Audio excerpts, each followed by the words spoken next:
Hello everyone, welcome. If Oculus Air Link isn't working, whether it's not connecting, lagging, or not even showing up, you're definitely not alone. So let us fix this. Step number one, make sure your PC and Quest headset are on the same Wi-Fi network, preferably 5 GHz band.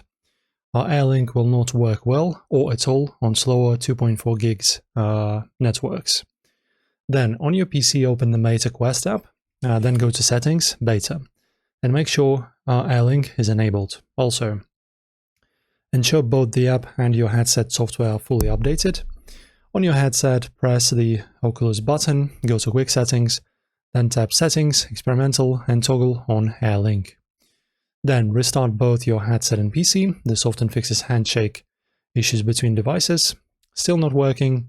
Open Task Manager on your PC and any Oculus-related background tasks, and relaunch the Meta Quest app.